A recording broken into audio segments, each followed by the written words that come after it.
मीडियाचा बांधव ड्राफ्ट विखे पाटील साहेबांनी आणून दिला आहे. त्या ड्राफ्टनुसार ते राज्य सरकारच्या वतीनं सगळ्या सूचना देणार आहेत. अधिकृत सूचना सरकारच्या वतीनं पत्र काढून शासकीय आदेश सूचना प्रत्येक अधिकाऱ्यांना ज्या त्या संदर्भातल्या 58 लाख नोंदी सापडल्यात. त्याचे कुणबी प्रमाणपत्र द्या आणि कुणबी प्रमाणपत्र जर दिले असले त्याच्या व्हॅलिडिटी द्या. नसता संबंधित अधिकाऱ्यावर कडक कारवाई करून त्याला बडतर्फ केलं जाईल किंवा निलंबित केलं जाईल. अशा सूचना सरकार काढणार आहे. त्यांनी आपल्याला ड्राफ्ट दिला आहे. त्याच्यात त्यांनी सांगितलं तुम्ही एकदा ड्राफ्ट वाचा, आम्हाला सूचना काढायला सांगा, आम्ही लगेच काढतो. पण सूचना काढायला नाही येत म्हणून त्यांना सांगितलं मी उपोषण थांबवणार नाही. आमच्या दोघात आम्ही ते मान्य केलं एकमेकाला. हैदराबाद गॅझेटियरनुसार देण्यासाठी SOP तयार केली. SOP कशी आहे मी थोड्या अभ्यासकांना सांगतो, विचारतो आणि तुम्हाला संध्याकाळपर्यंत कळवतो असं त्यांना सांगितलं. जात पडताळणी प्रमाणपत्राचा विषय ते दर 15 दिवसाला आढावा घेणार आहेत. हे मात्र आम्हाला योग्य वाटले.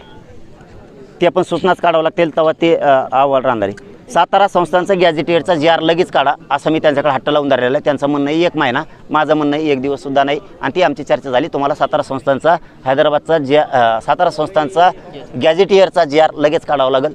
तर ते म्हणले मी सुद्धा आता लगेच दौरा बंद करून त्या दौरा तसा कालपासून त्यांनी बंदच केला आहे. ते इकडेच आहेत अंतरवालीतच. तर ते जाऊन बोलतो म्हणतात. त्यांना मुख्यमंत्र्यांशी पण ह्याविषयी बोलावं लागेल. लहान विषय नाही आहे आणि कायदेतज्ञाशी बोलावं लागेल.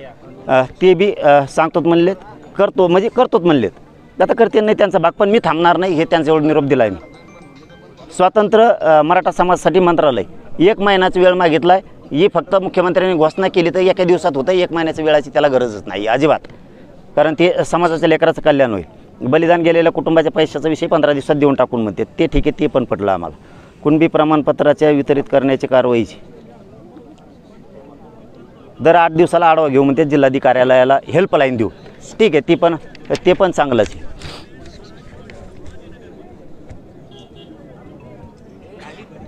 ग्रामस्तरीय समितीच्या कामकाजाचा आढावा 15 दिवसाला घेणार आहे. ते त्याच्या पण सूचनाच काढावं लागणार आहे. त्याही काढतोत म्हणलेत. हे सगळेच काढतो म्हणलेत. काय अण्णासाहेब पाटील विकास महामंडळाचे पैसे बी देतो.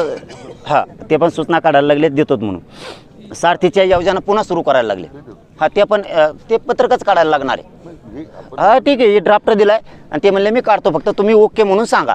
तर मग ओके म्हणून सांगायचं असेल तर मला अभ्यासकांना पण विचारावं लागेल की हे ओके आहे का. थांब रे, याला काढा बाहेर, तिकडे काढा, याला बाहेर काढा. पोरो काढा बाहेर त्याला.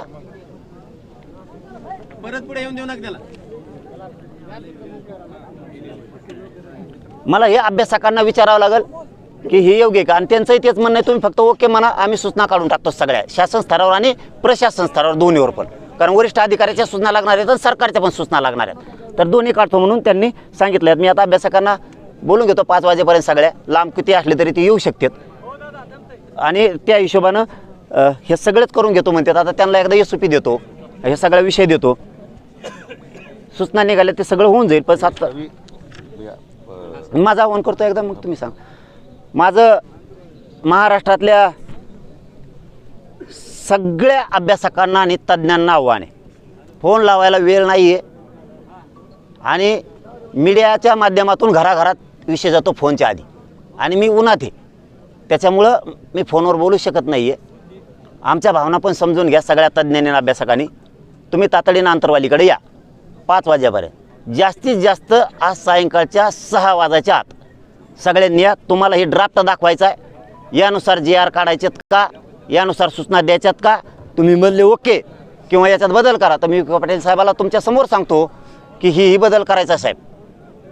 अभ्यासकांनी तातडीनं अंतरवालीकडे यावं 5 वाजेपर्यंत. धन्यवाद.